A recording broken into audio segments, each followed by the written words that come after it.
Gostaria de refletir com vocês um pouco sobre os dois fundamentos que determinam a vida da totalidade da humanidade ao longo dos milênios, desde a queda do homem.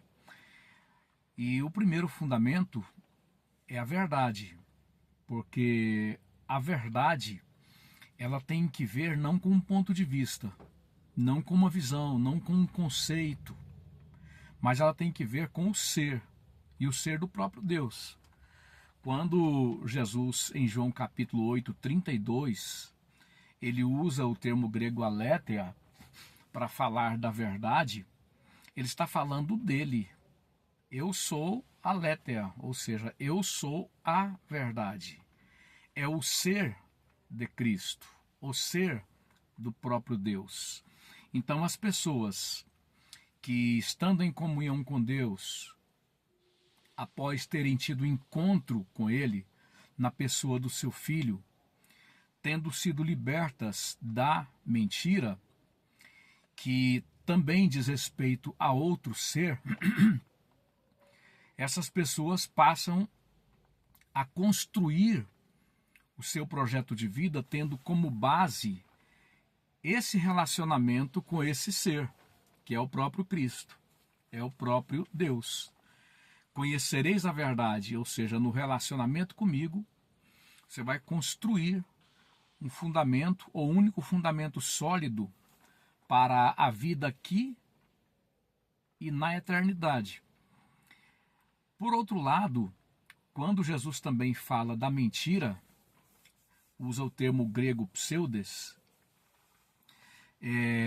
de João capítulo 8, versículo 44, ele também não está falando de um ponto de vista, não está falando de uma definição, um conceito filosófico, coisa que o valha.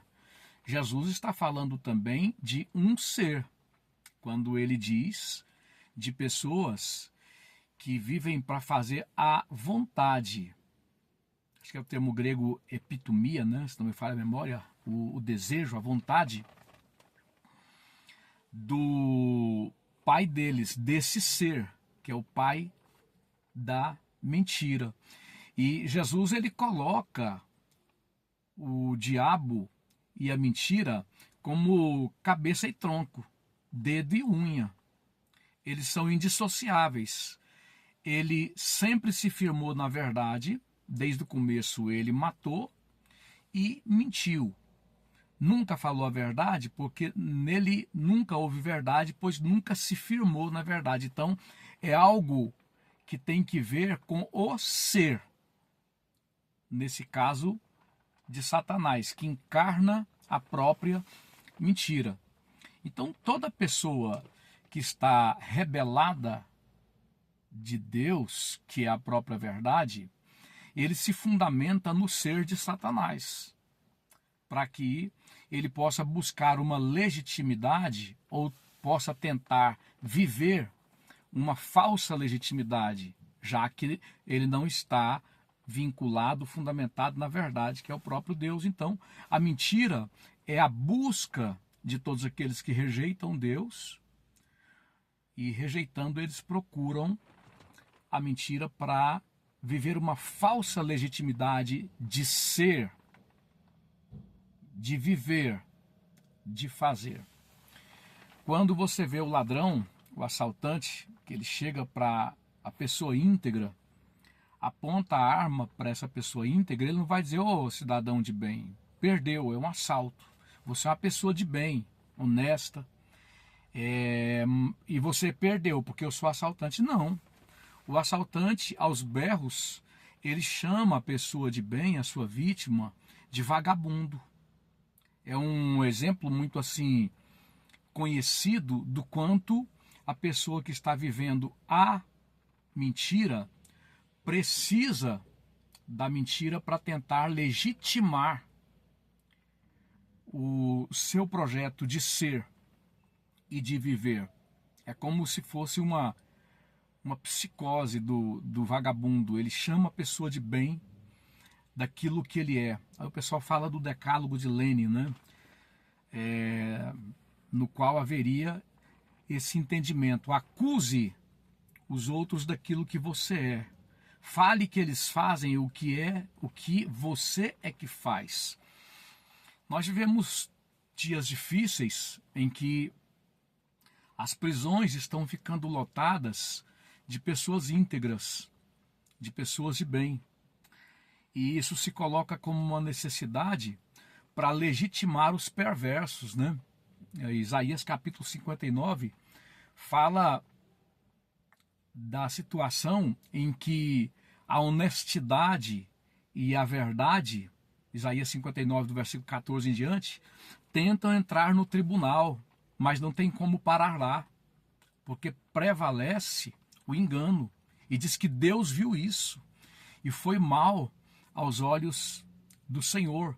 Então não pode haver tragédia maior para uma pessoa, para uma família, para uma nação e, acima de tudo, para a igreja, se nós vemos a mentira sendo imposta no lugar da verdade e nós nos calamos ao invés de termos a reação apropriada, seja em palavras, seja em atos, ou as duas coisas, em atos e em palavras.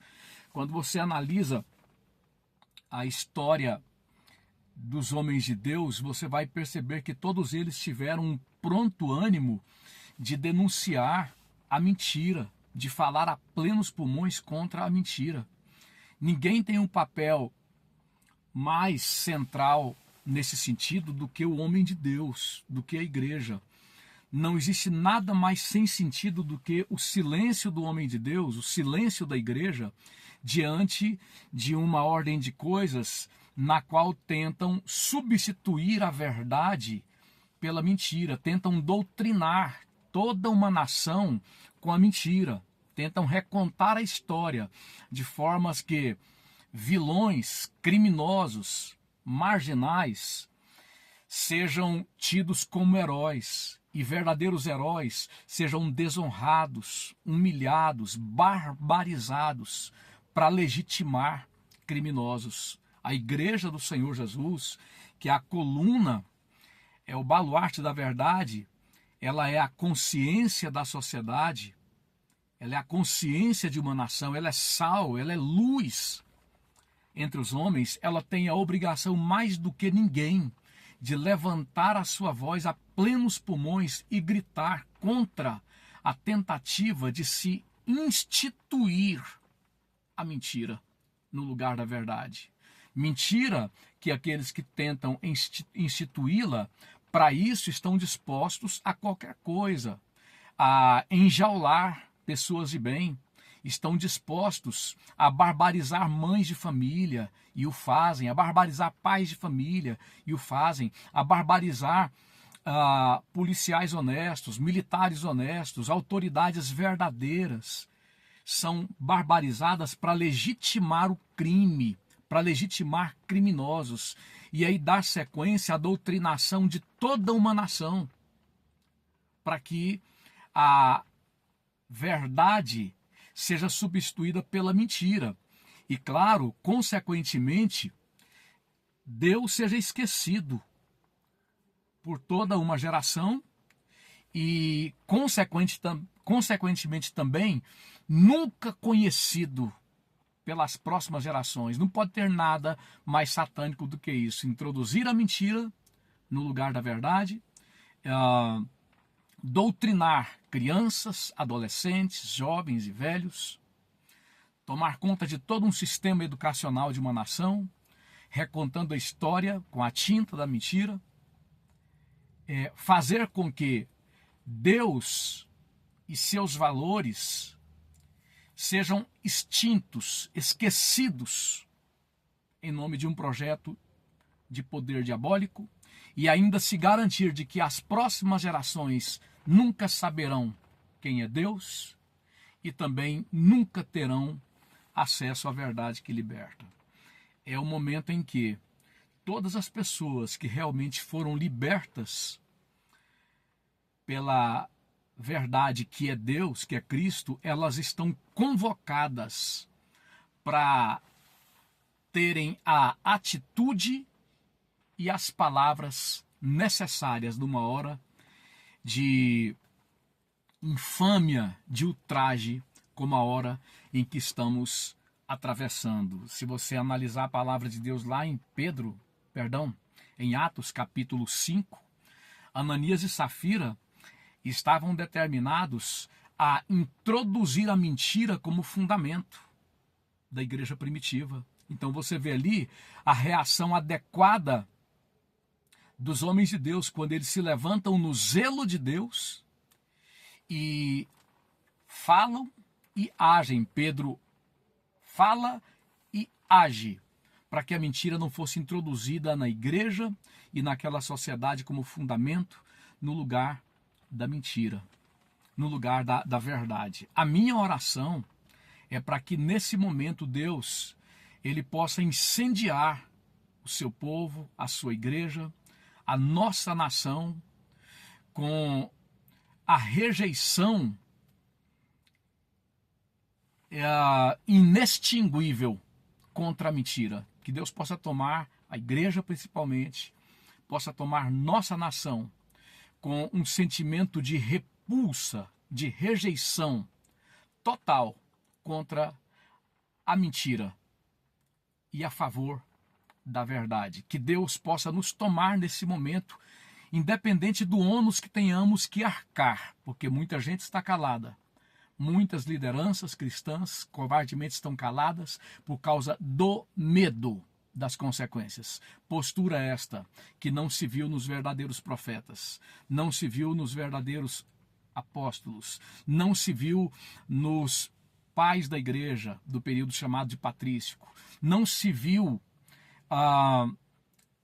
na pré-reforma, nem na reforma, não se viu na história dos verdadeiros homens de Deus, que arcaram com o ônus que tiveram que arcar, para que a mentira não fosse introduzida no lugar da verdade, para que as suas gerações respectivas não fossem levadas a se esquecer quem era Deus, como está lá em Juízes capítulo 2, versículo 10 seguintes, para que a sua geração não fosse levada a esquecer-se quem é Deus, e para que as pessoas comprometidas com a impiedade, elas não tivessem a chance também de se garantirem de que, além desta geração esquecer quem é o Senhor, as próximas gerações nunca viessem a saber quem é Ele. Que Deus nos levante nesta hora, a nós como igreja, a nós como povo de Deus, e incendeie